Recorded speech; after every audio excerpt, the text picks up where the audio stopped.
Well, thank you all so much for coming tonight to the abutters meeting. As you all know by now, we're conducting a feasibility study with BH plus A.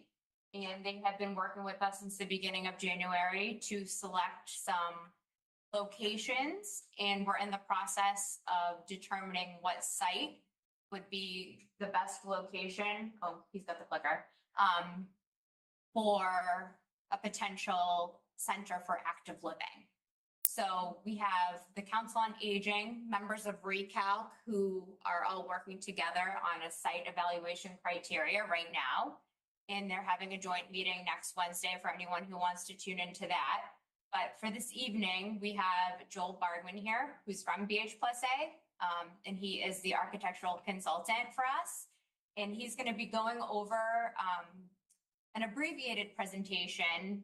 So I don't know if you guys have had an opportunity to look at the official presentation. It's online for anyone to view it on the ReCalc site. But it'll be an abbreviated presentation for all of you. And then at the end, he can answer any questions that you may have or concerns. This meeting's going to be recorded on RCTV, so people who aren't here can view it later. If any additional questions come up, you can feel free to reach out to me. I don't think I introduced myself. I'm Jenna Fiorenti. I'm the Community Services Director. So I'll hand it off to Joel to go through the presentation, and then at the end, we're happy to take any questions. Marilyn, any? There are a few people on Zoom. No quorum. You're welcome. Oh, sure. I should just get rid of that little. There you go. Thank you. I think it might be easier to be here because if I'm on that podium, the owl's going to pick me up and I won't be able to be seeing the audience. Yeah, so we're sort of a shortened abbreviation of the presentation. I'm not going to go into all the floor plans. I was going to focus on the site tonight. But I think, as you probably all know, the genesis of this is Pleasant Street's outlived its useful life. There's about 4,000 usable square feet of space in that building. There are 27,000 plus residents in Reading, of which 7,760 are seniors, so about 25% of the population. That's not nearly enough square footage to service that size of the population. To put the square footage in perspective, think about a school. There are 4,700 students in the school system, so it's fewer than seniors in the community. And we're trying to squeeze seniors into the 4,000 square foot. I only say that because last week, first comment was, let's talk about needs. Do you really need a community center, senior center? And I think the point is with that size of a population and putting it into perspective what other facilities use. So I'm going to click the computer. It's not going very fast here.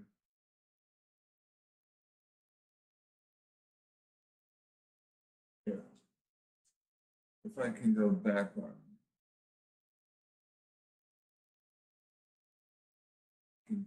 I think it could be those two. Oh. Yeah.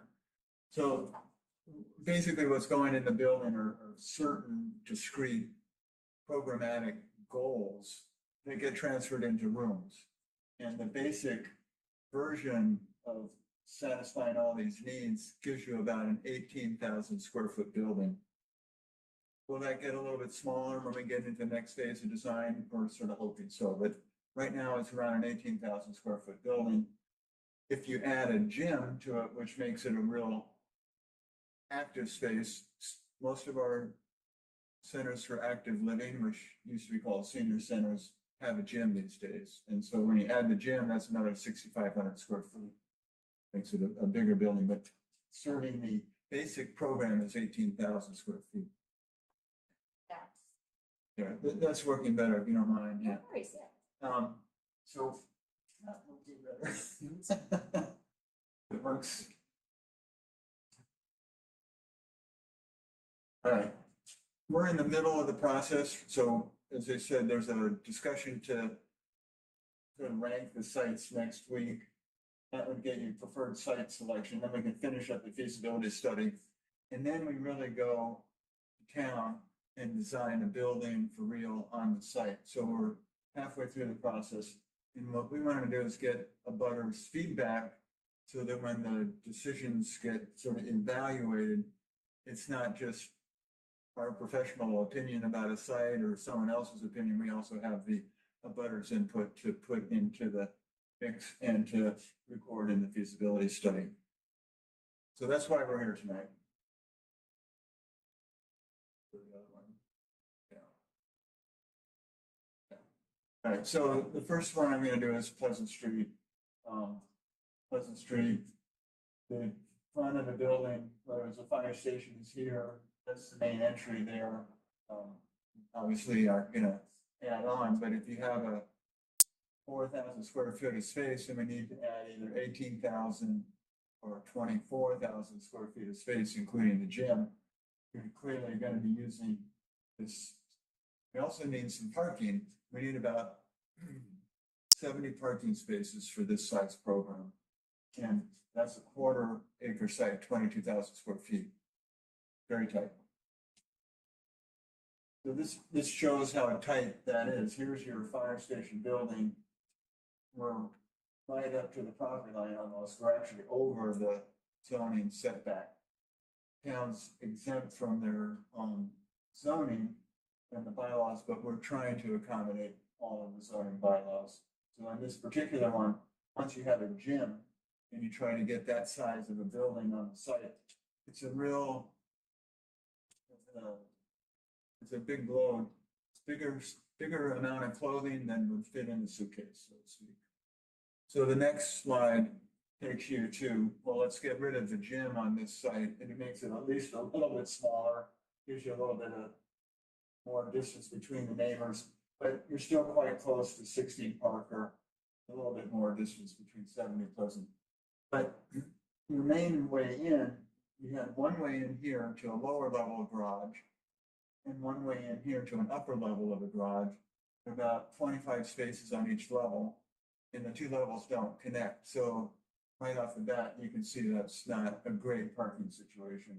And this entry in the ramp here is pretty close to this corner. So if you're coming out and wanting to make a left turn and someone looks around here quickly, you don't have all that much time. We'd like to get 250 feet of sight distance, and we're not anywhere near that. What is nice is that parking underneath the building, we'd like to get all the parking within 125 feet of the front door, and we're clearly accommodating whatever parking. It's not enough, but we have 15 years. So I think you can see the takeaway on Pleasant Street is that the program is really beginning to overwhelm the site. So these two sides remain as is, and then the addition goes here on this side of the building, the main addition. And the new entry goes between here and the new addition. There it gives you a view of it. So you can see with the gym and how a gym has a nice big roof, it really sort of dwarfs the historic fire station building. What's is nice is that we have all the utilities that we need in the street, sewer, water, electricity. The site slopes off really nicely, so you can get that lower level of parking in very cost effectively. And so there are some nice factors about the site that are natural, but given that we only can get 50 parking spaces in, there's 7 on the street. Sort of hard to find out how you're going to park those extra spaces. And then on occasion, you know, like Valentine's Day or Thanksgiving, when there might be a special dinner, or a special event, you know, if you have 90 people now, where those cars want to park. So there's no excess parking in this area. And that just shows you the abutters. And on Parker Street, it's quite a small building, sort of an antique, and it gets, you know, dwarfed a little bit by the new addition. So as I mentioned, the site has all the utilities. Stormwater will be a little bit of a challenge because there's no open site left. We basically build the whole site, but there's no wetland, there's no water table to worry about on this site. Those are good things. Thank you. Traffic, Pleasant Street's not so bad in the view corridor, but as I mentioned, Parker Street, not so great. Parking a little bit problematic. And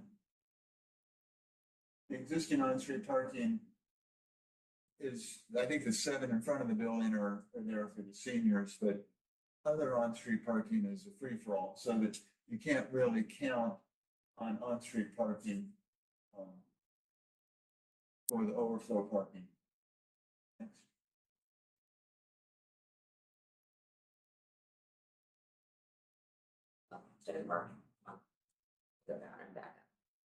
Okay, thank you.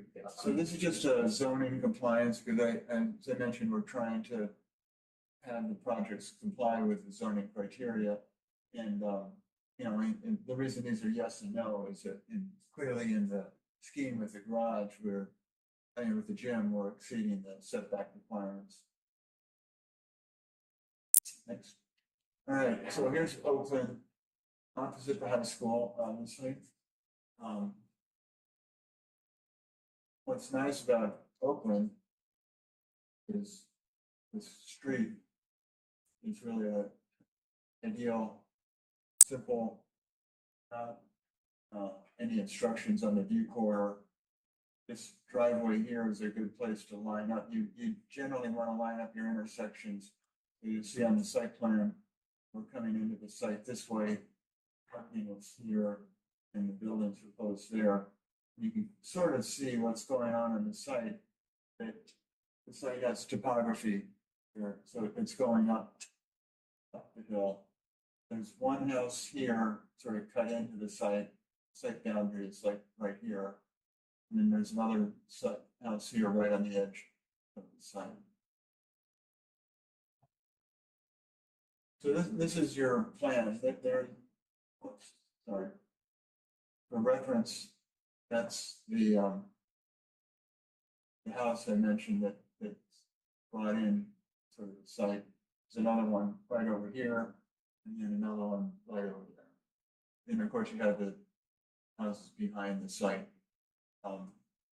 We showed a pickleball, we showed parking, we showed the building. Some of the things we show are to show whether they will work or not. So by demonstrating pickleball here, we can see how big the facility is, how much it goes up the hill. Each one of these lines is a contour line going up the hill. I'll show you a picture. This is a very steep area of the site, not really conducive to putting pickleball in. Your proximity to other houses is such that the purpose of putting this on the drawing is to help evaluators evaluate pickleball. If we didn't show it, they might all think you can do it. But when you see it, you see how close it is to the neighbors and you realize the noise. That quickly becomes something that we want to not have on the site. The parking is in the middle because that sort of is a flat area. And when they built the high school, they put excess fill in this area. You really don't want to put the new building on the excess fill. So but you can put the parking there and then remove the building over there. The advantage of that is that you come in and you can see the entry, you can park, go to the front door of the building. It's a nice progression. And a good deal of the parking is within 150 feet, 25 feet of that building. So here is a building, and we don't really need to get hung up on the building itself today. The point is that we're showing exactly the same building here as on Simmons Way. Simon's Way, to point out that the buildings are, you don't have to worry about the building design. Both sites can accommodate an equivalent type of building. There's no advantage. The building is sort of a neutral denominator on the sites. Really nice parking at 95, 93 spaces. These could be staff parking so that the patrons can be closer delivery and entries. Nice little site plan. This just shows the summer condition with the trees. So one beauty of Pleasant Street is it's already a disturbed site. This has been partially disturbed, but is pretty well overgrown now. So from a sustainability perspective, if we can find a site that's been cleared, that's in theory better for the environment because you have a carbon sink as opposed to the opposite when you tear down the trees. But what this is showing is the difference in summer to winter is sort of striking, and it doesn't look as attractive in the summer and the winter, but you do see the proximity of the houses. You see the nice view corridors for traffic, excellent. And then this next slide shows looking the other way for traffic. No problem, that crest of the hill is plenty far away. Next. We're gonna save the questions for the end. I'm so What- sorry. What this is showing is, this is where the pickleball court was shown. So you have a very steep hill, sort of flattens out in the middle where the parking was, and then it goes back into a hill. Let me talk about that in the next slide here.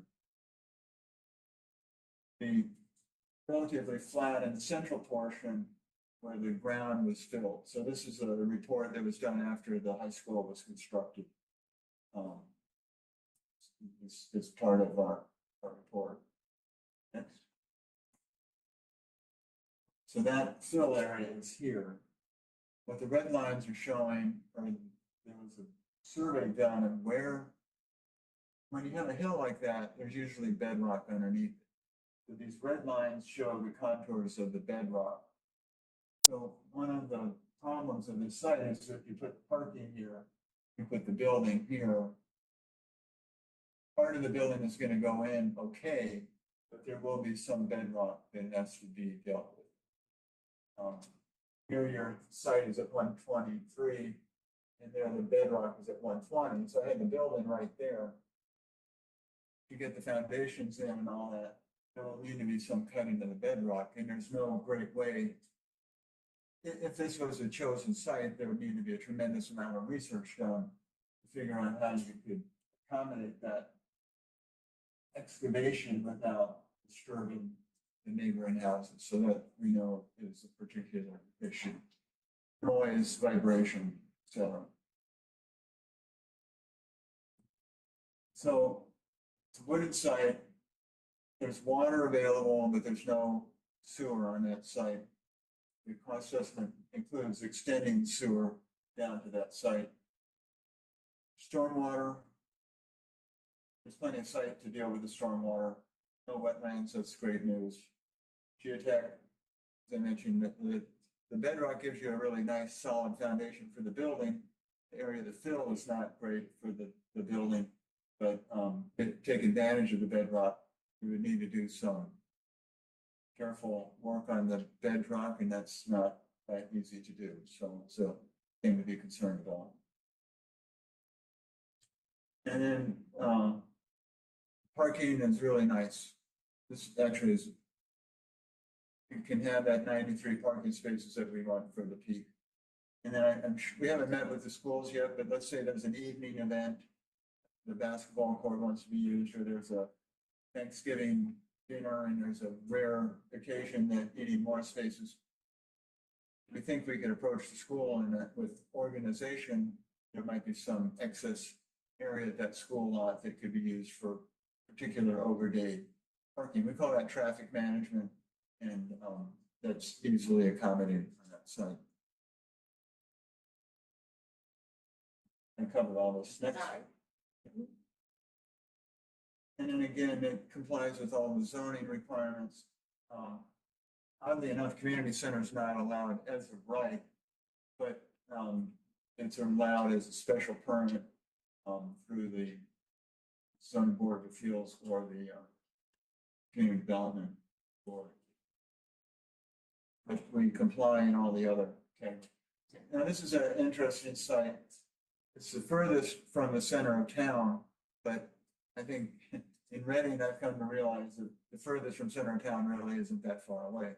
It's most distance, but I think it's still about a 5-minute trip. It's next to the arena, and I'll show you on that. There's discussion that this historically in the 50s and 60s was a Nike missile site. But the clearance for the Nike missile was on this side, and this is just the access road. So the concern of things that might have come out of a missile while it was stored here have been dealt with in the previous construction. That's not really a major concern of this site, although if this site is chosen, those will be things that are handled in the next phase, just to make sure there are not any obstacles when we get into construction. This road leads to the rifle range at the end. So there is a little bit of noise that comes off of that, but I find that it's mostly on the weekends and it's not generally in the morning or early afternoons. There's concern written up, which I don't think is going to be an issue, but there's no record of how the rifle range was organized historically, and people wondering, do we have to do testing for any lead from shells when this might have been used by the police for target practice way back before it's a private range. Next. So it's quite a big site. It's way back, but this is all wetland back here. And the town wants to carve out a parcel on the front.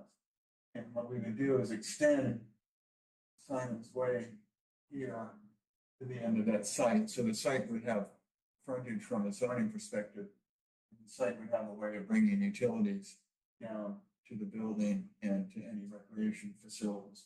So one of the costs of this site is, you saw that road is not an official road.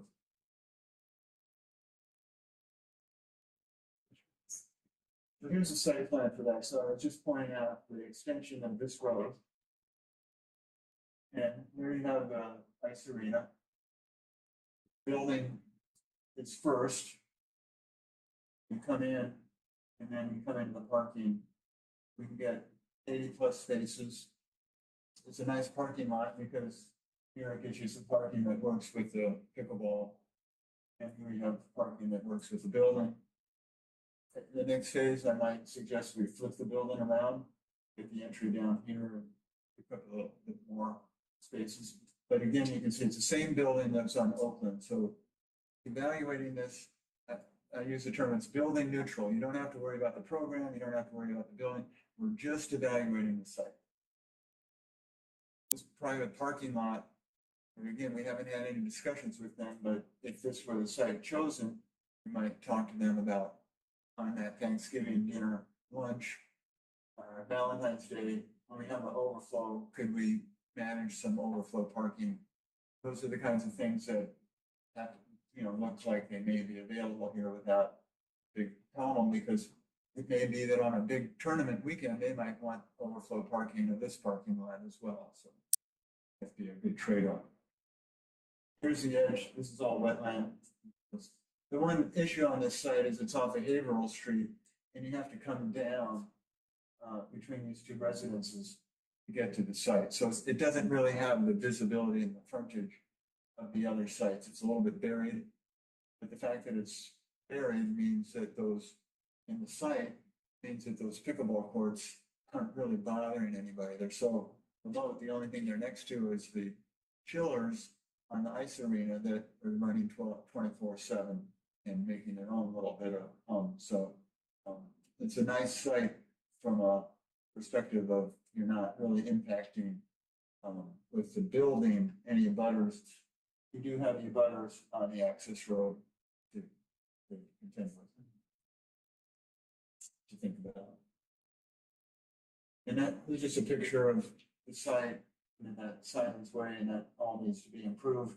But you can see they're already starting to bring utilities down to the rifle range. There's water to here. There's no sewer, so we have to bring sewer into that site. And here's that split off to go to the ice arena. we purposely put the entry to the building back there so that you're not coming here out of the building and having to contend with all the traffic and as well as people coming out of ice arenas. So the reason that that entry was moved down there was for that kind of traffic management. There's that problem with we have to expand that road and make it wider. So utilities, I mentioned, we don't have water, stormwater would be clearly managed. Because of the wetlands, one thing we would recommend is raising the building up on this site so that with climate change, if the wetlands rise over time, the way other water basins are, the building would still be up above the wetland line. So what's carried in the budget is raising the parking lot in the building by 18 inches to 2 feet.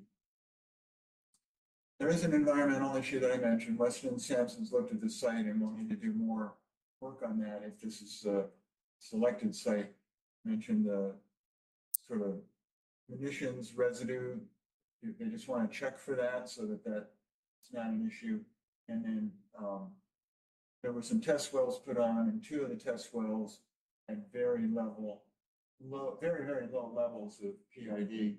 They had 17 parts per million, and a low level is considered 10,000 parts per million. So the report is not suggesting that that's an issue, it's just suggesting proper due diligence is to make sure you check all those boxes, which we would be doing. Excuse me, what is the PID? It's a well, and that's PID is a kind of test that uses an ion test. So the I stands for ion, ionization. Geotechnical, those foundations are fine on that, no bedrock. Just use conventional foundations. I mentioned the wetland resource. Very beautiful site. We could put walkways in, trails, etc. for walking. Parking very well within the zoning requirement and the peak requirement that we're looking for. Not a lot of heavy traffic there.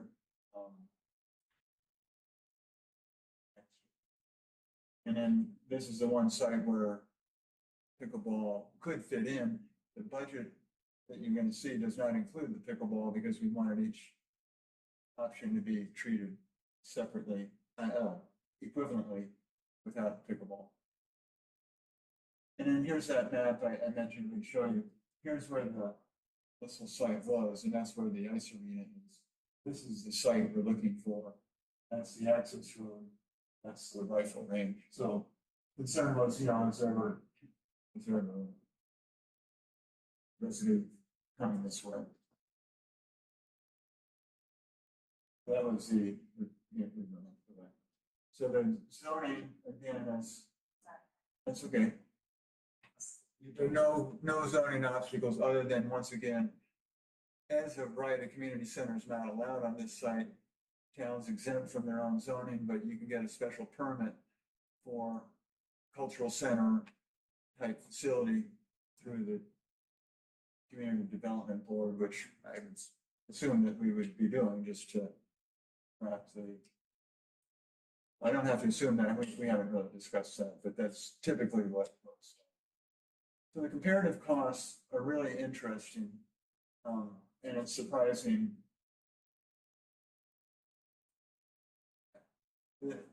With the gym, the 3 sites are roughly the same cost, and everybody has a heart attack looking at these numbers, but the last 4 years of construction have been brutal, and what used to be a $400 or $500 square foot building is now $800-900 square foot. This number is all in. It's the building, it's all the furniture, it's all the audio visual, anything that needs to go into the project to fund it, to get it built is in that number. So it's a total project that would get approved at town meeting. If you were to take the gym out of that project, the cost of the building would go down by that much. Now, why doesn't Pleasant Street go down by that same amount? Because in Pleasant Street, when you build the gym, the site's so small that you're short program area in the main building. So once you take the gym out, you don't necessarily lose the 6,500 square foot of the gym. You'd say, I'm not building the gym, I'm building that square footage that I couldn't build because of the gym to get the full senior center program. It's not as tall of a structure, it's not as looming, but it means that your differential now between Pleasant Street and the other sites is about $4 million. There's some call out numbers that folks has asked for. We really would not be looked on favorably by the Historic Commission if we added an additional space on. The only space to do it is over the garage doors of the building. It would be that amount of money, but we're not recommending that. And if you put the number of the space in the middle of the gym, that's the number I was saying penalizes option 2 of Pleasant Street. And pickleball is not feasible on Pleasant Street, not desirable at Oakland, but feasible on Simmons. And then question had come up, so we're providing just the cost breakout of the gym and the cost of parking, because, you know, in a downtown area, sometimes you can find a parking garage go elsewhere, or sometimes with government agencies, we're able to get grants from federal groups and that for parking. It was more prevalent in the 70s and 80s than it is today, but we put that in case the town wanted to pursue any grant opportunities for parking. That's the value of that. So what we want to do is think of yourself being at the Olympics. The gymnasts go off and you have to judge them, and you don't say, I love that event because I like her leotard, or I like the hairstyle on that gymnast. The idea is you have a set of criteria, you have a degree of difficulty, and you try to judge the gymnasts on the same criteria. So to be fair to the sites, we did the same exercise. We came up with 12 criteria. We gave each criteria sort of a ranking to them. Some are more valuable than others, like parking is more important than some of the other issues. And then we put all the variables that go into each site into a spreadsheet. So you can see the data for each 3 sites. And then next, thank you. We're right up there. And you can see the program compliance of all 3 sites. So you have the data with the drawings, the analysis, and then these hard facts about each site. You go into these spreadsheets that we created. It's the next slide. And evaluators can go through, and then there's a site area big enough. Well, it's not big enough at Pleasant Street. So you rank that in this lower category. It's really good at Simon's Way, so you rank that in that category. So that you have, you know, which site's cheaper from an operational cost.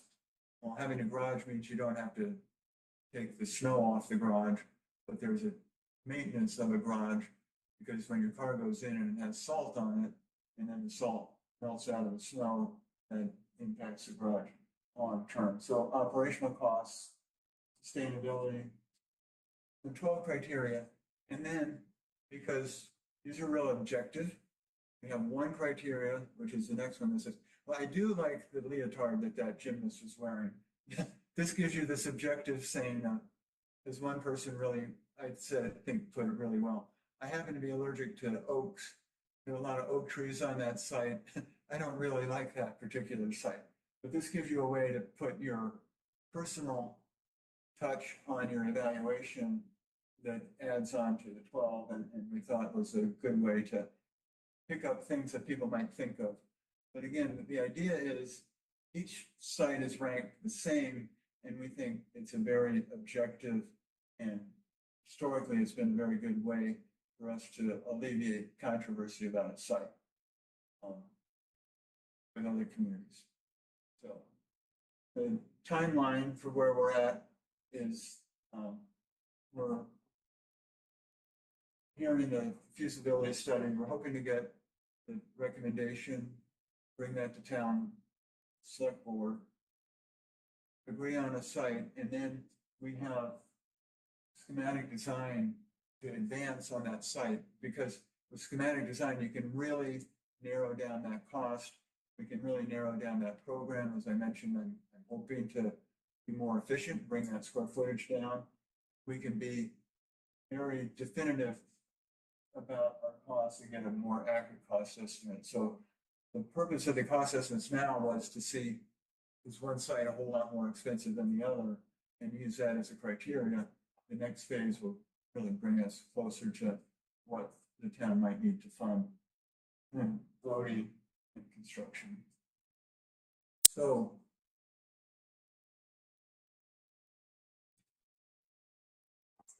thank you for the, I think now you have the questions opportunity. Yes, so if anyone, we'll start off, for those on Zoom, we're gonna start off with questions in the room. So if you do have a question, if you can just come to the podium, so that Owl can pick you up and say your name and your address and, your comment, concern. And if Joel's able to answer the question, he will, and if not, we can get back to you with the answer. Any questions in the room? Comments, concerns? Hello, Andrew Gregory, 111 Pleasant Street. Somewhat of a proponent for the Pleasant Street site. But my main question is what happens with the building if we choose one of the other sites? It's still a building with 30-year-old infrastructure. So it's still going to need renovations if it's going to be repurposed. Was that something that you also factored into the costs with some of the other sites as well? Want to take that? Or? Sure, I know that that conversation has come up with what would we do with the Pleasant Street Center if another site was to be chosen? And there has been, conversations with other groups, that cultural and arts community has said that they'd have an interest in perhaps making that a cultural arts center. I've heard that there's some other organizations in town who would like to rent the space or take over the space. There's also been an option flying around that we could perhaps sell the building and put that money towards potentially one of the other locations as well. So those are just a few of the things I have heard, but nothing has been set in stone. And obviously that would be up to the select board to decide on what they would like to do. Do you have anything to add, Joel? And I know there's a couple other members of the board here too. I think the only other thing I've heard is that if they sold the building, that may come with certain covenants that preserve what's important about the historic building. That was important to the Historic Commission, whom we met with last week, to review this and get their input on these alternatives. Thank you. You? John, could Yes. answer that for a second? So it's not factored in any way right now into the estimates to answer that part of the question. And there are different people who've expressed interest, but there's no, that is yet part of the plan. However, the town would have another building available to make decisions on. That would happen. Thank you, Mark. I know. I had a couple of questions. One And is, say your name too, sorry, and your address. did you when you're doing all of this, do you study the impact beyond the completion of the building itself? The impact on the general area over a series of years? Is that done at all, or is it something where you're just looking at a site, we can put the building there and we're good? One of the criteria is the impact on the neighborhood long term. So, you know, if you have lights and a pickleball court or lights on a parking lot, and those are going to disturb the neighbors, and that's something to contend with. And that long term operational impact is something to be evaluated. So when I mean, I think people are aware that, the Oakland Road site happens to be was developed to be a residential site, not necessarily an institutional building. That's really something that comes into play in the discussion and evaluation. Well, because a couple of things that are going on in the Oakland site, which I live near, so full disclosure. I think the whole area has been overdeveloped at this point. It's kind of at its end. And then I look to see what the cost of the town in building it. When you say, well, we might need to interrupt some ledge or whatever else. If you're talking any form of blasting or drilling, the homes in that area, my home, is over 100 years old and has a fieldstone foundation. It won't survive blasting at the top of the hill. And there's an impact just within building it. And then when you talk about two sites not having sewer hookups, well, where are they being hooked up and how? Because when you're at the top of that hill, are you coming into Hillside and using the system that way? Or are you going down to Oakland? I'm not familiar with the sewer lines in that area, but the impact is huge when you see it, first of all, coming downhill and all of that.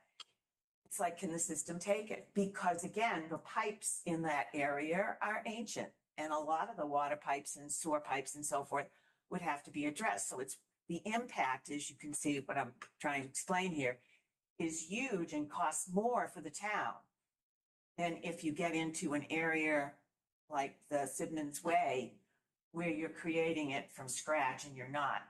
My concerns with Sidman's Way are mostly environmental.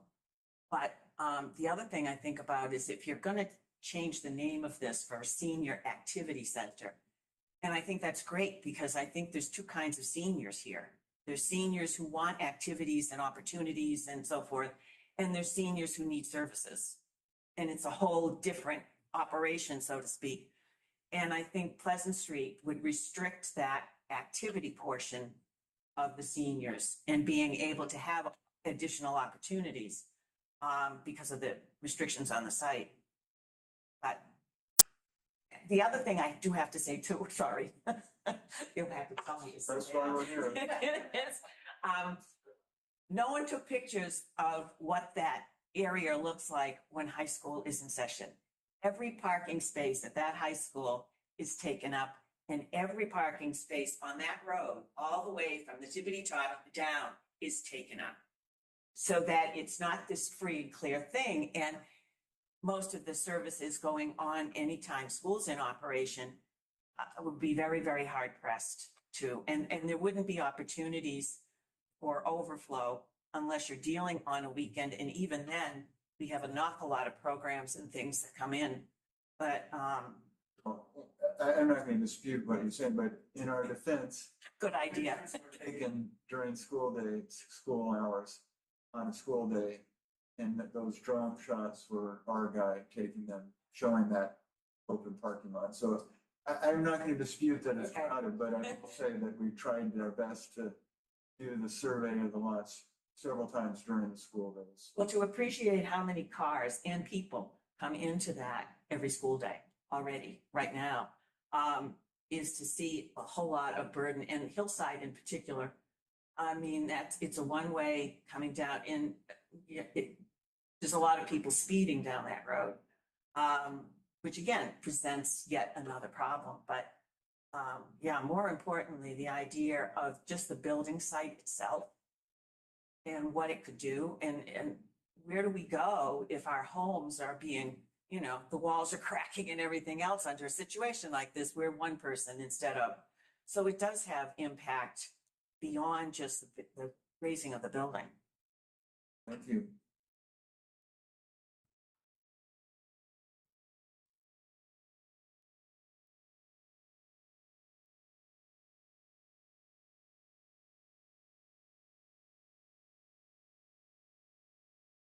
I'm Mike Rosler. I live at 20 Hillside. And there are two things that come to mind. One is I walk around that area fairly often. is the amount of blasting, like Margaret said, that would have to take place to site that building. I think it's going to be an enormous imposition on the neighborhood to have that work done. The other thing, and it's really big, is traffic down Hillside. I live at the bottom of Hillside at the intersection of Waverly. And you get all sorts of traffic when school gets let out, when school people are dropped off, and when people are picked up and they leave the school. There's a ton of traffic that comes down Hillside, even school buses, because nobody wants to wait at the traffic light on Birch Meadow Drive, so they go down Hillside. We also get some people deciding they're going to go up Hillside. That happens quite often too. So I think there's a huge burden in terms of traffic, putting 75 spaces, whatever it is, in that senior center. Depending on events going on, you could have a big overflow when an event gets out. And I think that should be taken into account. And it's really hard. How do you keep people from going down Hillside if there aren't barriers there? It's an open street. So that's my 2 cents. Thank you.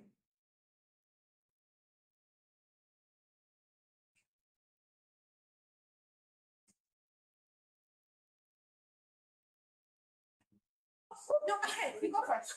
I wasn't watching the traffic. What happened on Oakland? Yes, see what happens. I'm Merle Rosler. I live at 20 Hillside Road, my husband. And he echoes what, well, I could echo what he would say because there's a huge traffic problem on Hillside Road currently as it is. I have seen so many near misses, really dangerous things going on, people not so. And if you're going to add to that, I just shudder to think. But what also concerns me is the ruination of the neighborhood. I really feel that it will be ruined, and I'm already planning to put up my house for sale. That's how strongly I feel about what's going to happen. That entire habitat that is not developed, other than the houses on the other side of the woods at the top there. I mean, we are so fortunate to have that greenery, those trees, the habitat for birds and animals. We might as well take down the signs that say Tree City USA because we're developing every square inch in Reading now. So I would really object strongly to seeing all of that taken down. For our house, we are on very close to the corner of Waverly.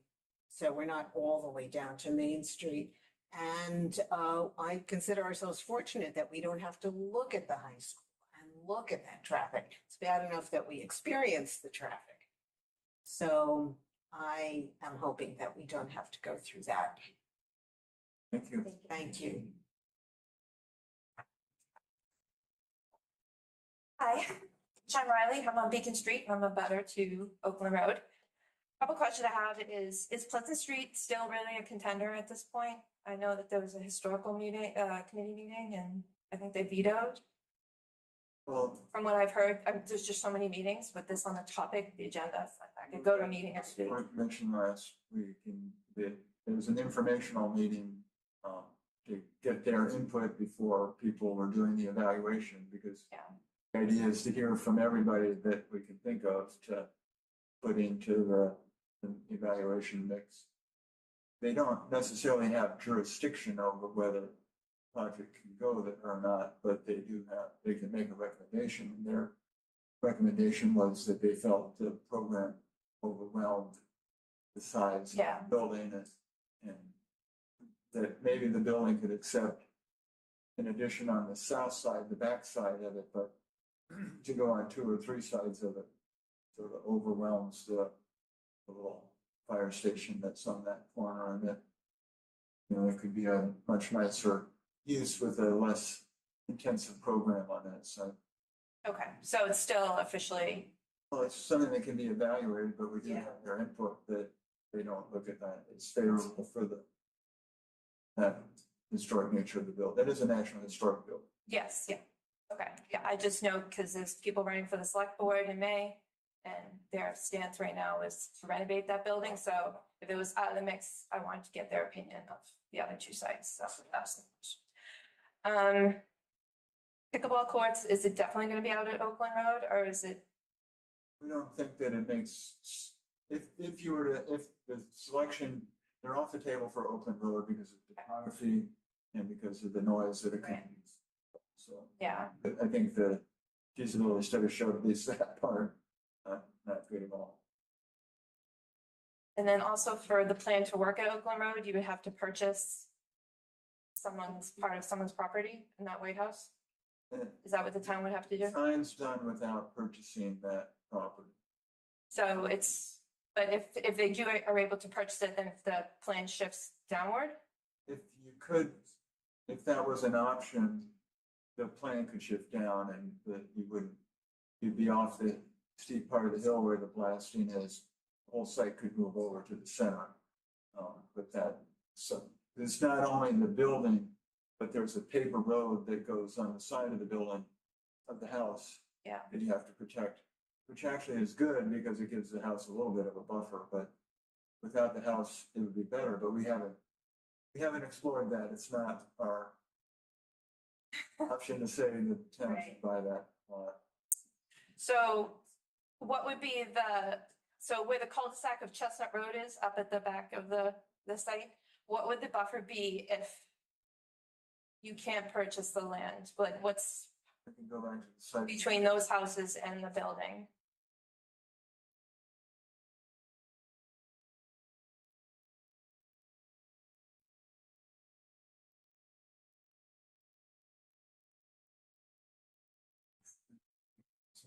On the side.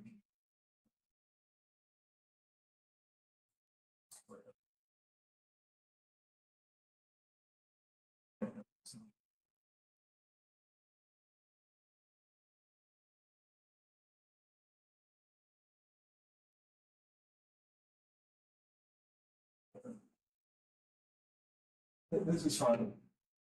But I don't know if you can see the cul-de-sac there. I don't have a cul-de-sac on here. The closest road is that one there. That's the house. Right. Isn't the cul-de-sac just ended on the? It's like that little semicircle there on the right. Well, there's a cul-de-sac here. Yes, that's what I'm talking about. So what is the distance between the building and the cul-de-sac and those houses? Well, this is 65 feet, so it's about 110 feet. 110 feet. And would there be tree lines if you There'd be tree lines here, yeah, to cover? that's correct. Yeah. And in the next, the whole idea in the next phase of design would be to get it as even more remote from that than it is today.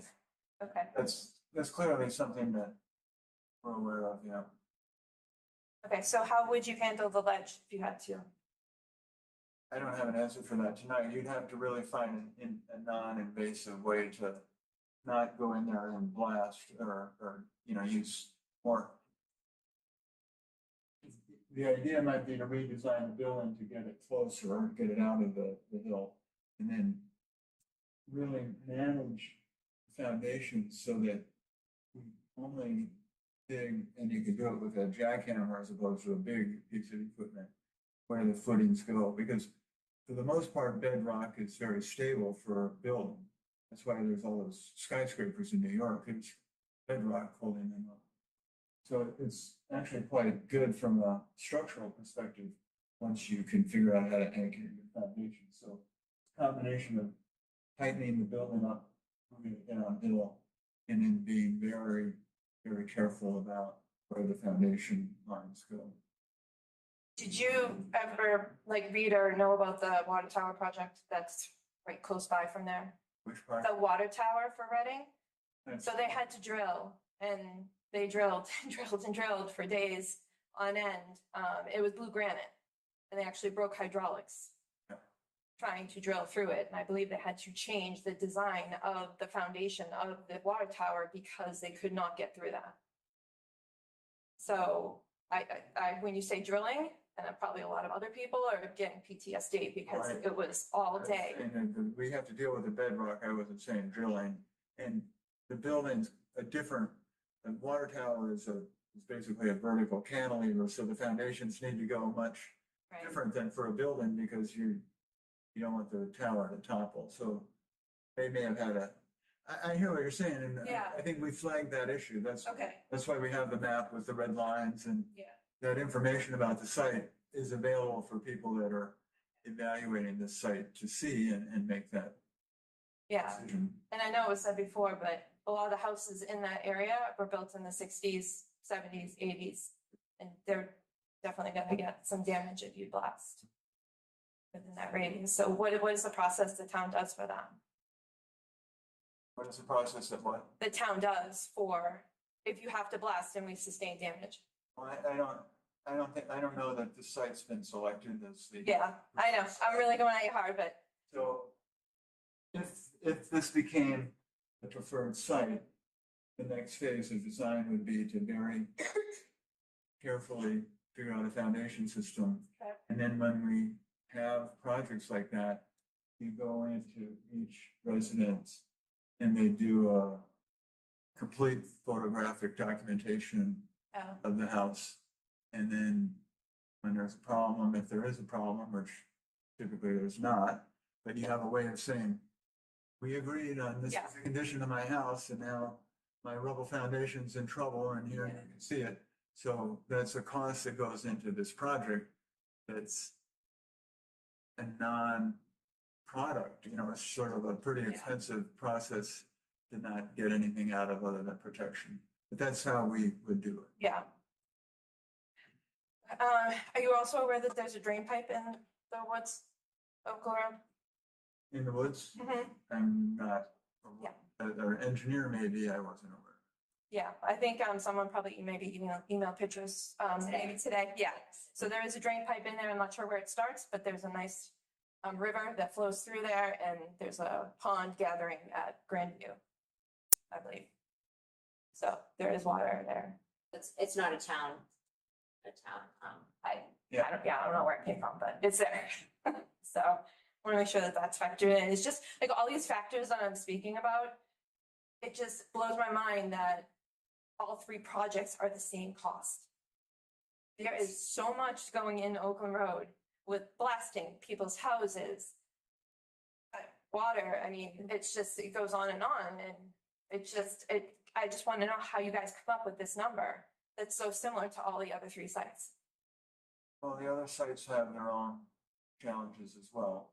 So Simon's is on paper looks in a simpler site, but it's the soil at Simon's has 2 feet of forest mat on it.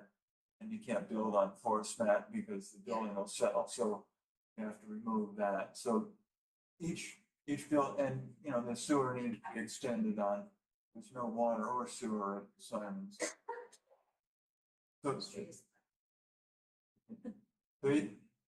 I mean, there's no perfect site, Agreed. so we have to find what's a good site Yeah, and not let good get in the way of perfect, because you'll never have it. And I don't know, the other thing is that, well, I'll leave it at that. The reason the costs are so similar is that each one comes with its own challenges. It's more expensive to put a stormwater retention system on a site like Simon's that is right next to a wetland because the water table is relatively high on that site. There are factors going in.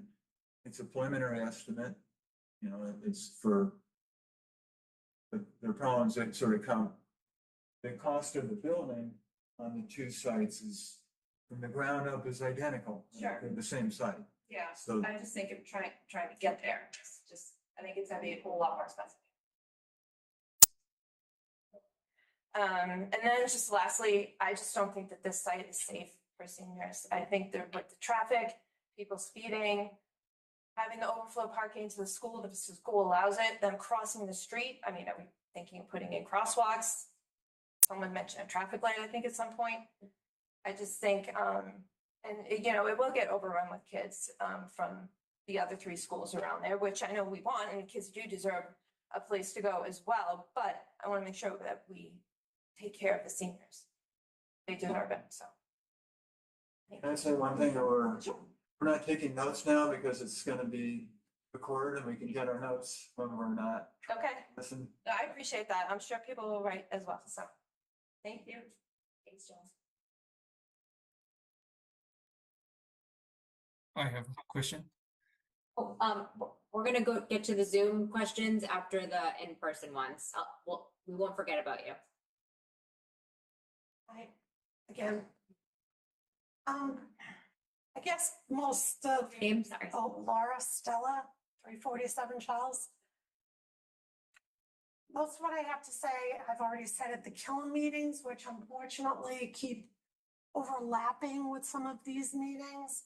But at the Killam meeting, when they did the traffic design, I mentioned this proposed project and said, have you been talking to these consultants about the traffic impact of this proposed project on maybe Simon's Way and the Killam School project? And they kind of looked and said, what?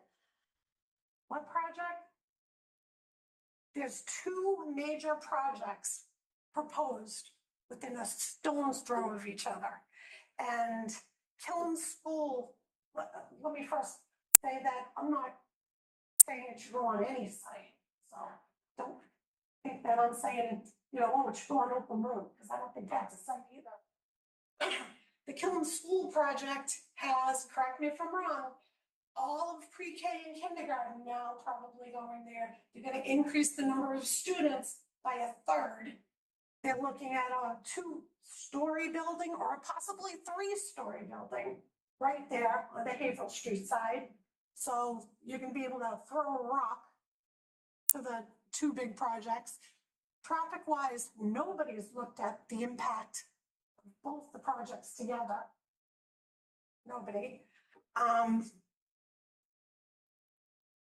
You had brought up in one of the prior meetings about a 1980 dig, a test pit hole that was questionable at the Simon's Way site. If the town digs one hole and it's bad, the town is financially on the wire to remediate that site. So just keep it in mind, because you can't say we didn't know, right? One hole dug. And then somebody mentioned this, Reading does have development fever right now. We gotta build, we gotta build, we gotta build. And we have all these 2 big projects, and we also have another committee, which we can't get involved in 3, looking at recreation land or. Community preservation. Yeah, I mean, I couldn't deal with 3 committee meetings on top of each other, where they're talking about potential expenditures too. I mean, these are multi-million-dollar projects, multi-million-dollar projects. And I know you've all been to the grocery store and the gas station. What is this gonna do to everybody's tax bill? Can we afford this right now? And so this is really more for select board members. I mean, can we really afford all this right now? These are all wonderful things in a perfect world. But we're not living in a perfect world right now. And $29 million here, which could potentially be more. Killam School, don't even have a number yet. It's gonna be at least $50 million after the state weighs in. I don't know. I'm feeling really overwhelmed for this town in terms of managing finances appropriately. And so I really don't think any site is appropriate at this time. Take the proposals and put it aside till we can afford it. Sure, and thank you for that feedback. I know that there is an intention to have a financial forum. And once we get more details with the Killam costs and this cost, and their Wood End came off of the debt debt exclusion, and then there's two other major projects with the high school and other. Doesn't mean that we're getting more debt again. Well, I know, but we just want everyone to be as informed as possible and let everyone decide what's best for them in the community. Projects separately. Yeah, yeah, Multiple sites. They shouldn't be talked about separately. They should be talked about together. sure, yeah. And we are planning to have input from the permanent building committee as well on both of the sites. We've met with historical, we've met with recreation. So we are doing our due diligence behind the scenes and trying to get on the same track as other boards and committees. And I think Karen's gonna add something to. Sure. Karen Herrick, I'm member of the select board and vice chair of the Killam School Building Committee, and thank you. Figured I'd chime in. More like a flagging item for the Simon's Way location, because as select board members, there is I am concerned that we need to look carefully at the traffic in that area. As the previous speaker quite noted, we've spent a lot of time already on the elementary school project talking about how horrible the traffic is on Haverhill Street, how kids are crossing right there. And if you drive there now, you'll see RPD is making some changes to try to make things a little safer. And part of that project is sort of upgrading the crossing areas and talking about other ways to calm the traffic. So I did want to make sure that you were aware that with the timeline we're talking about now, we could have two active projects at the same time at that same location. So traffic is definitely something we want to be careful of. And I don't want to minimize the cost of putting in water and sewer there either. And I think what I heard you say is that extending water and sewer where it needs to go is not part of that estimate. Included. Is it? Okay, good. The other thing I just wanted you to be aware of, as a select board member, we've had the corner of Haverhill Street and Simon's Way is actually early childhood care center. So we've already had a request and put temporary parking signs up. And the reality is that road is 2 cars wide and that's it. So there's no parking on that road. There's no breakdown lanes. And the select board agreed that it would not be safe or appropriate to put even 10-minute stopping. So just to make you aware of the traffic. And so, having a bunch of seniors and the whole community loving or having a center there and everybody loving it and using it is definitely going to put more impact on this particular neighborhood. So I share your concern. I want to be very careful. I would love to know. I mean, clearly they didn't build that with an idea that the rest of it would be built out and there'd be more traffic going through there. I mean, I would love to see us look at if there are any options to potentially widen it at some point so that cars could pull off. But anyway, that's probably down the road. I just wanted to flag the concerns for that area because of the current timeline. We could be literally, as the current speaker said, 200 more, up to 180 more parents and related folks with the school. The designs aren't done yet, but they don't want to have parents going in and out of Haverhill Street, but they could have buses going in and out of there. So I just wanted to make you aware of that as you're thinking about, if this ends up being a site that is most preferred. That's all. Thank you. Thanks, Karen. Great points.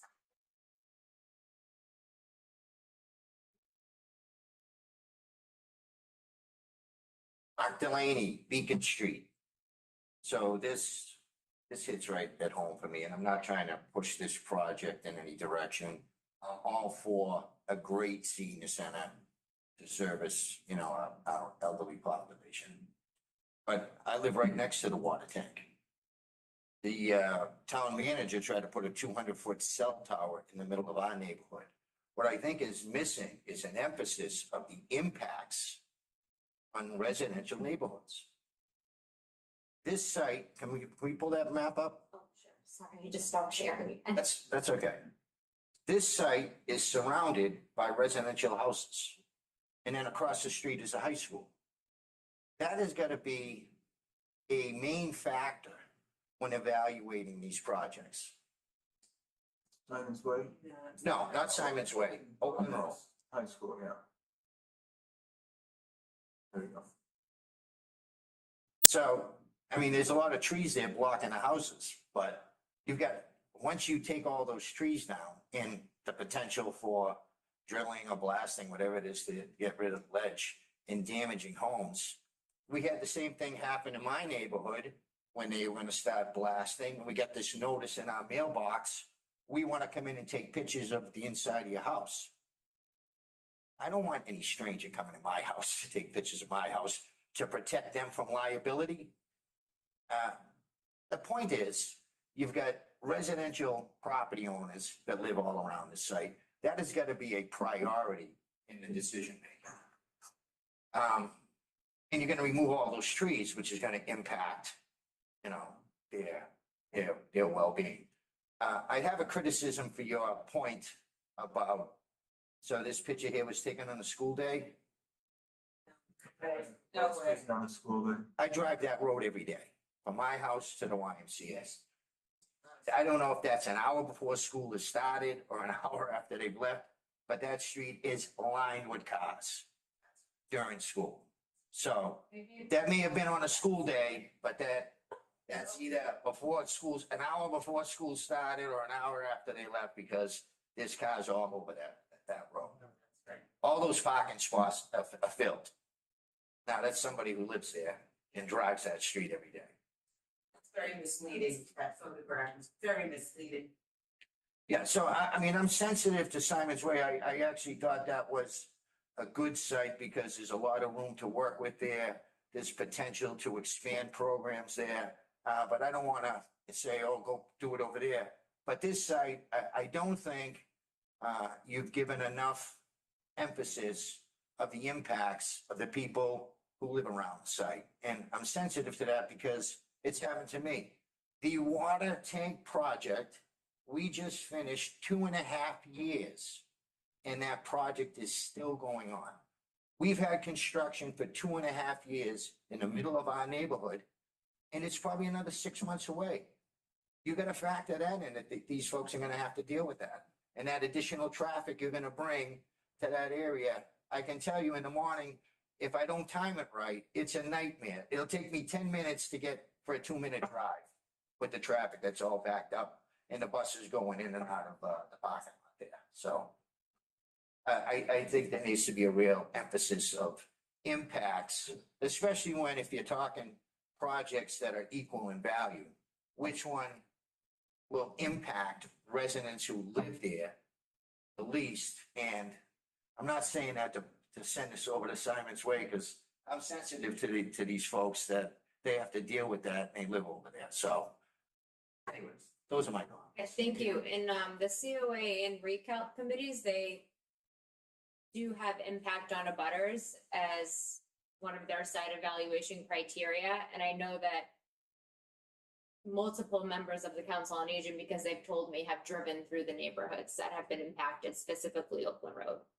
given a lot of the feedback that's come in from the past few weeks. So, and also just the fact that we invited everyone here today, and the recalc and the COA invited everyone here today. I hope that shows the good faith of the committees and the staff involved, that we do care about the abutters, and that's why we're here, you know, and we really appreciate the feedback. I've been getting so many emails, so many calls.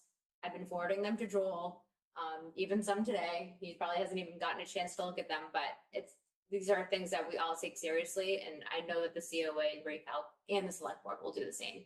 So I think there's another comment coming. Hi, I'm Susan Coram. I live at 31 Ridge Road, which is right by the Oakland Road site. Thank you for being here tonight and going through all of this. Even though I'm an Oakland Road abutter, I'd like to make one comment about Simon's Way that really is like a question, just an idea. Is there any chance, because the skating rink is in some way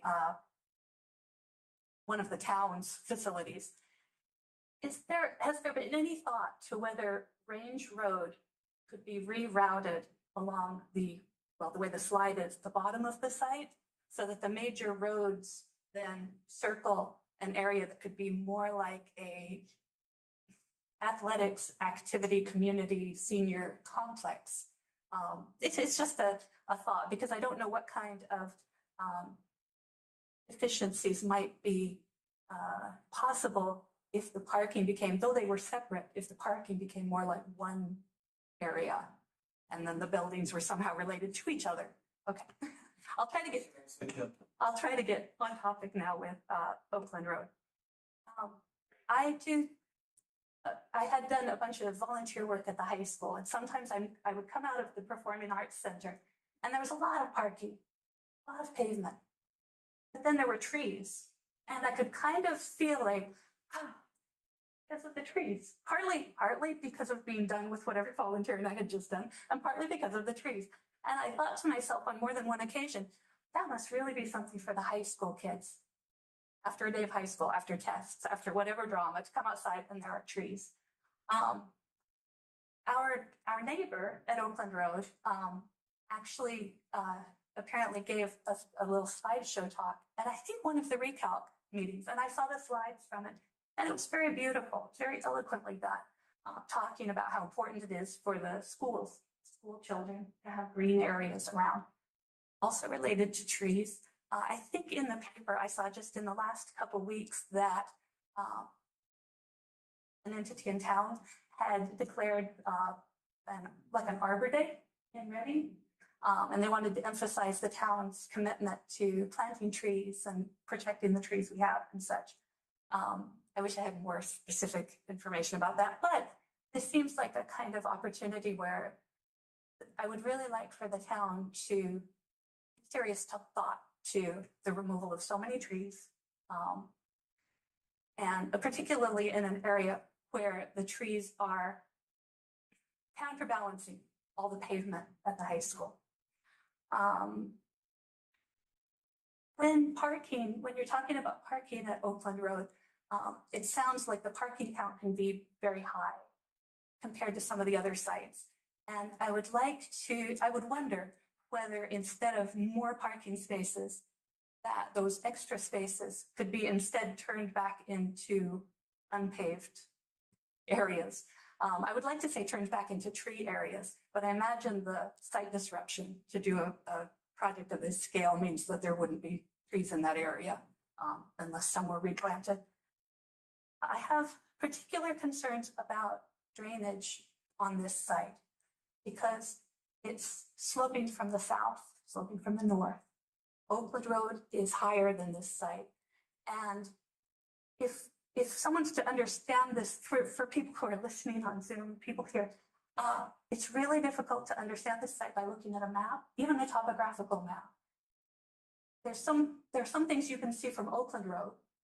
There are some things that you can see if you go ahead and come up Ridge Road, go on Cold Spring, go to what's on the slide, the top of the site there, and see what it looks like, and go to the end of the cul-de-sac at Chestnut and look down on the site, and I do mean down on the site, because the topography really is striking, and all draining to one area generally, I don't want to exaggerate it, but much of the drainage from all that land that is bedrock underneath, that doesn't absorb the water itself, but rather sends it down into the low area that's on the sort of east side of the site, the southeast on the slide, the upper right of the slide. The area to the upper right, can we get the plan again? Oh, sure. Sorry. That one? Yes, on that one, since it looks like this is based off a satellite photo, and since that photo was taken, the area in the upper right here has changed quite dramatically because a new cul-de-sac was built. So in the upper right where it says property line, there's now a road and then a cul-de-sac there. And because the edge of that cul-de-sac was built up from where it had been, and because the land that starts in the lower right of the slide and then drains upward, drains downward, but on the slide upward, the drainage comes down and now it hits that area that's built up, and there's a new wet area on the town's land there. And so I have real concerns about, people have talked about the traffic and they've talked about the bedrock. And I would add extra concern about the drainage and about the tree removal. And I think that's probably enough for me, but thank you. Thank you all for this. I have one more comment. Sure. Because you mentioned earlier, the permanent building committee, Mark Delaney, Beacon Street. This needs to go through the CPDC, site review process. But yes, So it would, is that the next round? it would, we're trying to narrow down the options, because you don't want to take all three sites to site plan review, and then that's a lot of time for those members, so we're trying to narrow down what the options are before we. Well, it's 2 sites now, right? I mean, we're down to 2. Pleasant Street doesn't seem to be making the grade. And you haven't been given direction. The CPDC deals with all of this. The water runoff, the parking lots, the traffic, the zoning, the blasting. Their expertise, based on my experience, they're phenomenal. So I just want to, I heard permanent building committee. If that's the only place, because this is a town project on town land, is exempt from the zoning laws, you know, I get that, but the practice is to go through the process. Yes, yep, and we involve conservation and we involved all, yeah. But I haven't heard CPDC, I keep hearing the building committee, the CPDC, their site review process is excellent. And I think would point out a lot of these flaws you're hearing from a lot of the people here.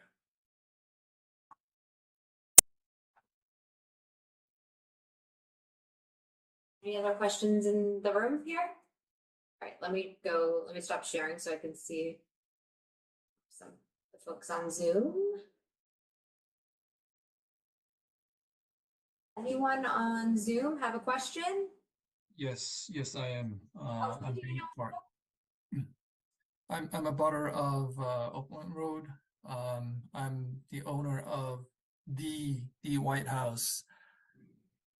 Can you share the slide 18, if you don't mind? And I'd like to ask about the lines, the black lines that is on my driveway.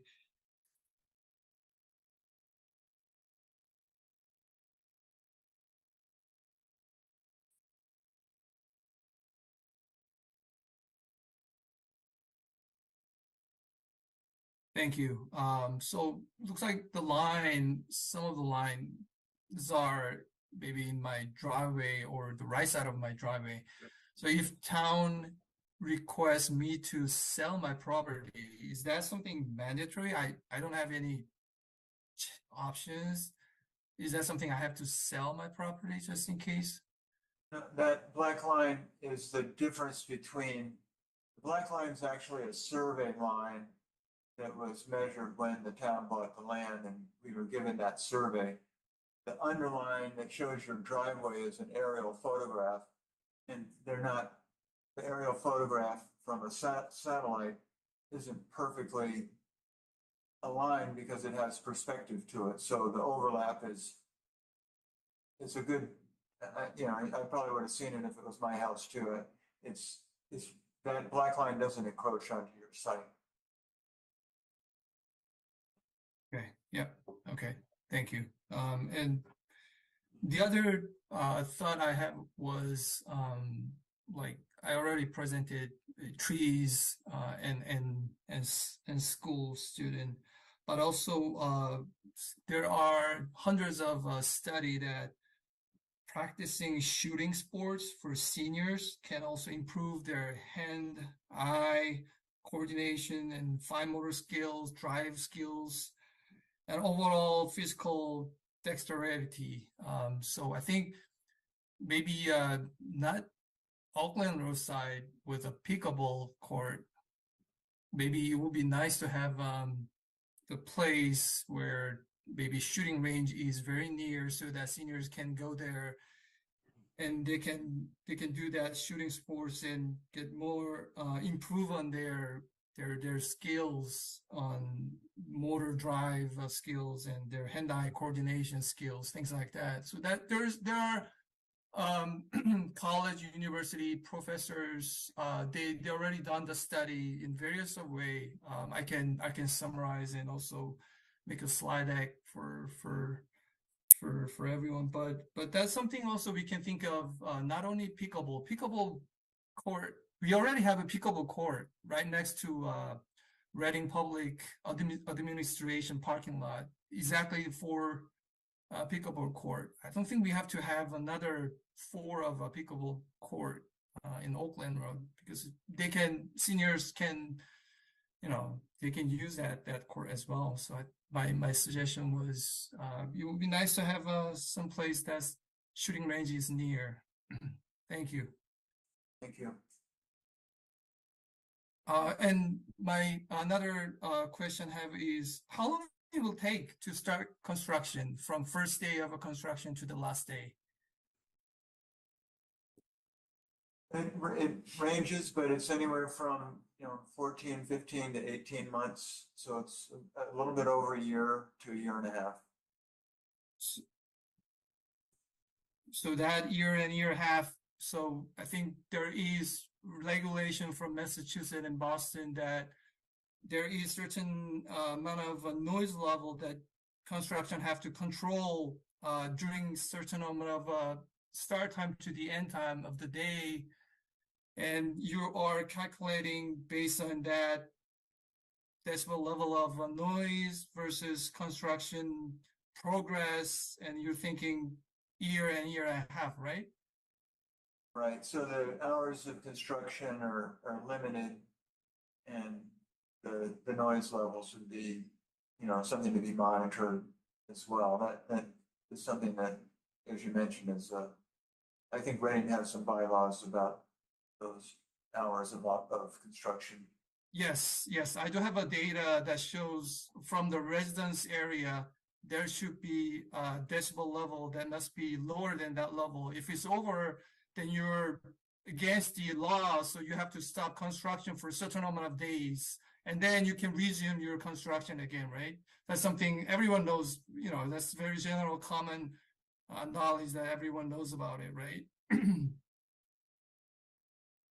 But yeah, thank you that you're aware of that. Okay, thank you very much. Thank you. Anyone else on Zoom? Okay, so, Deanna Martel. Hi, this is her husband, Justin Martel, Chestnut Road. I just want to say thank you to the consultant. You've done an excellent job.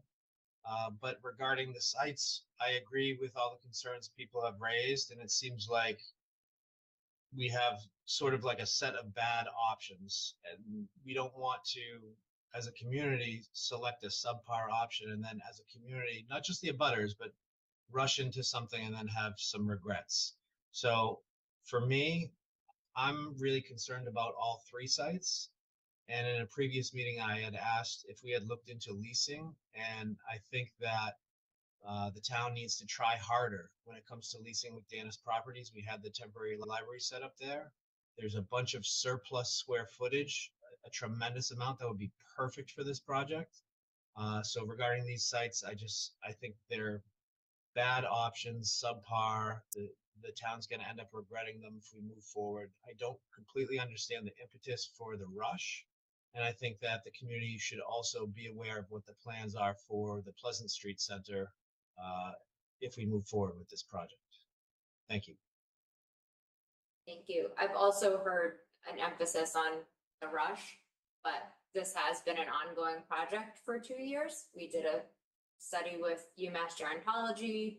Recalc has been in formation for the past couple of years.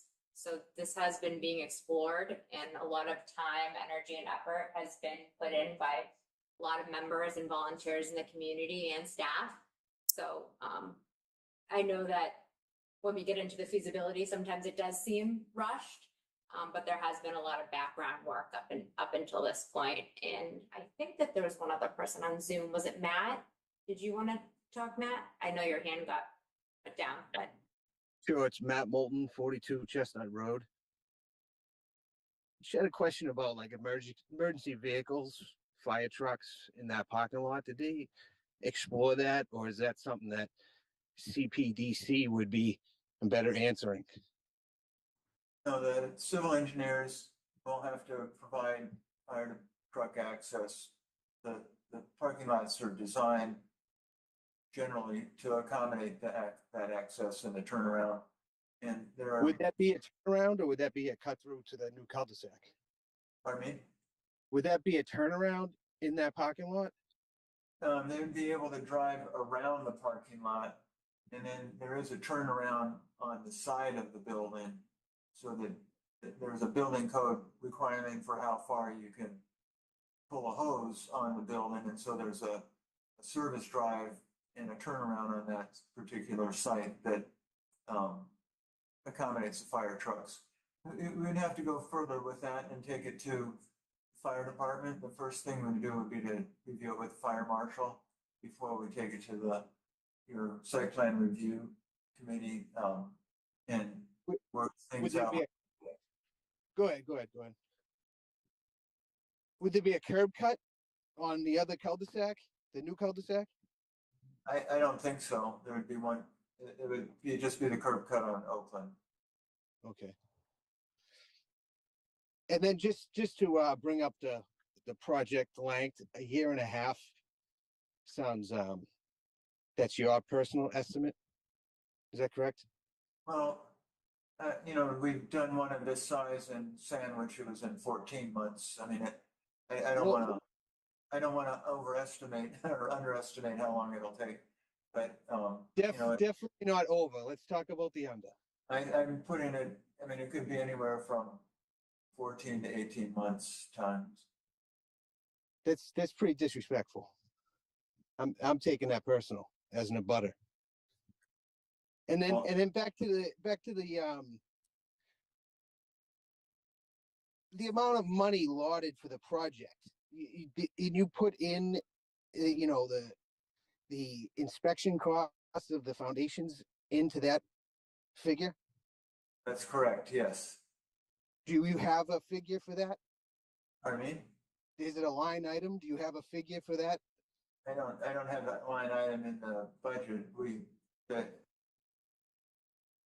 Did you include an approximate number of houses? Approximate number of houses? Yeah, that abut the property. Like how many houses would you be inspecting? 20 houses, 10 houses? I thought you meant the construction inspection for the, yes, there's a budget in there for the approvals and other inspections that go into the project. That's a lump sum. We haven't broken that out yet. And I just say that, I mean, we can't really control the construction costs. I'm just trying to be honest with how long it takes to build a building. Our job is to put the information out there and elicit the comments. So what we're doing is hearing your comments tonight. We're not. Yeah, I understand. It's an honest. You guys are doing your job. I get it, but I'm opposed to building projects, and I just feel it's going to take a long time, and it's a sin to take down those trees. It gives oxygen to everybody around us, the animals, the people, and I'm opposed to it. I just had to speak my voice. Thanks for hearing.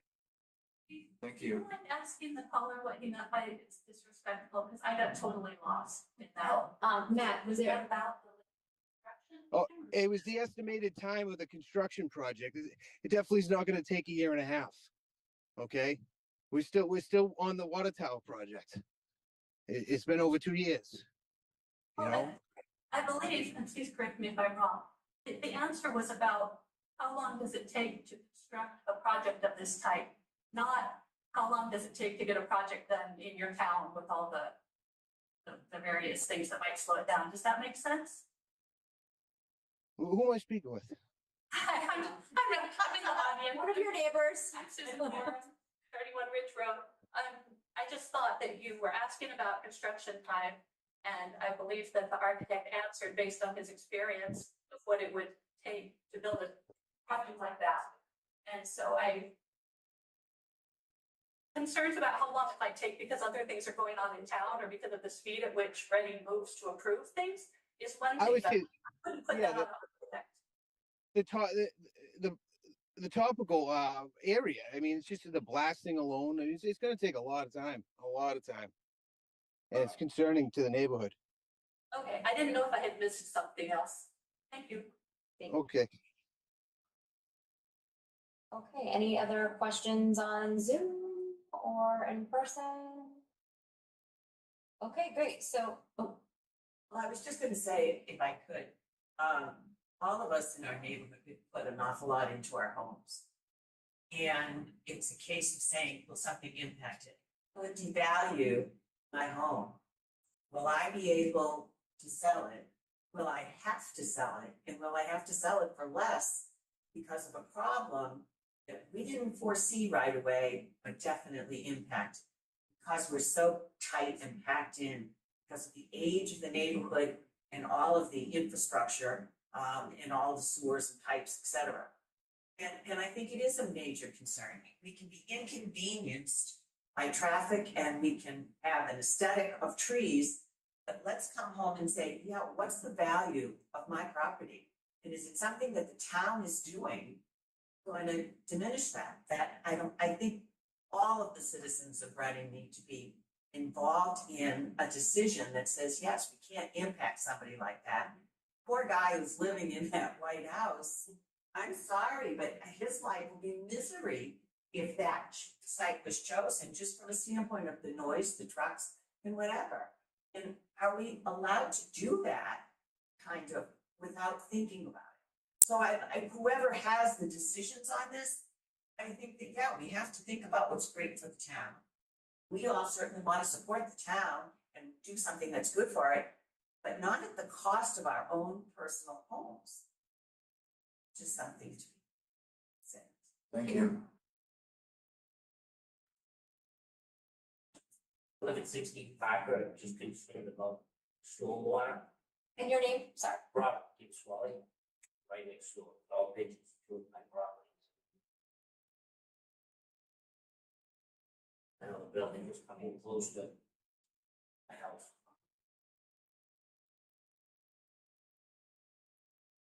Okay, so I think that's it for comments in the room and on Zoom. Oh, Rosemary? Rosemary's been in there, they stand already. Yeah, can you go up to the podium? Yeah. Too soft spoken. She's so fun. Hello, everybody. I'm here as an individual and not a member of any group. I'm here as a senior center, goes to the center almost every day during the week. And I'll tell you that we are very crowded. We have exercise classes, we can't even extend our arms. We have functions that have waiting lists. This is not something that had just come on the horizon. This has been here for decades. Well, for decades. Other political previous groups have kicked the can down the road, not only for a community center, but our schools. Not town hall, they haven't done what's necessary. Somebody talked about renting, like we rented before down by Market Basket, just so that you know, when the library was there temporarily, we paid $14,000 a month for that space to use as a library. So I can't imagine what the owner would charge you to have a huge facility down there. At the center, we have open house here. We invite you all to come. We had one last week. We had a nice, we had some food for you. But we want you to come and tour the center. We're crowded, we're small. The administrator is sitting in a hallway, about this size, right here. We have a van driver sitting outside the ladies' room. He can hear every flush that's going on. We have our medical facility, those employees, they sit elbow to elbow. None of you would put up working like that. We're really congested but tight. And as far as the land goes, if any of you know of any land in Reading, contact the town manager, because that's the issue. Reading has no land. These 3 sites are the only parcels that Reading has, that we know about. If you know about other land, let us know. We have Memorial Park, which is huge, but it's in some type of a trust. People tell me it can't be broken. I don't know. If we had a lot of money, maybe we could hire the right lawyers to break. Eventually, I think, down the road, decades, Reading's gonna have to look at that land. Because we need new schools, we need a new town hall. Town is old, but all of these needs have been kicked down the road for decades. I've gone to the senior centers for a long time, and 10 years ago, we were looking at Walgreens, which is now a dollar store. A dollar store that goes up to $7. So, that's open, by the way. I went over there and talked to the manager, and they didn't do anything but the 2nd floor. When I saw that building, that is an issue that should not have been sent. So we dodged that bullet. But again, if you know of any land in Reading, we need land. And I urge all our political groups not to sell any Reading land, because we need it, whether we need it today or in the future. Past political groups, so the lot right next door to the center. There's a duplex on it. That could have doubled our parking. So, what were the other issues people said? Trees, I agree with. Maybe we can replant trees. I love trees. I love flowers. I think that it is needed. I do agree with you there. Maybe it could be selective tree removal. I don't know. That's not my area of expertise. But I caution you about renting down in Market Basket. It would be extremely expensive. We would be opening the window and throwing the money out. It's not ours. Not our fault. So if you can come up with some land, contact the town manager. And please come to the open house. We have one coming up April 27th. April 27th. April 27th. Everybody's welcome. Bring some of your neighbors. Come and tour the facility. My point of view, I wouldn't put 2 cents. Pleasant trees, not 2 cents. It has heating, plumbing, wiring, it has mold, mildew. Forget the tomato. It was showing water being pumped out in January. And it was pumped up again Friday.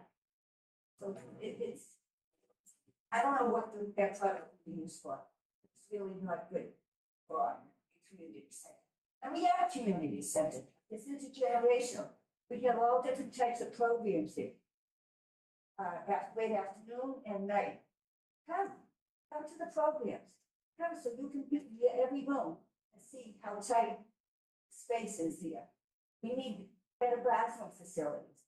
We need better handicap doorways and to support the handicap need. And that's it, I guess. I can't think of anything else. Thanks, Rosemary. Thank you. Speaking of sites, I thought at one time there was a question about using the garage site or something new, like maybe the center. I think a while ago, and Karen might know, but there was a chat about combining with Wakefield, our 2 DPW departments, over by Camp Curtis Guild, and then that would have freed up that location, if I remember correctly. But nothing came to fruition with that. That would have been great.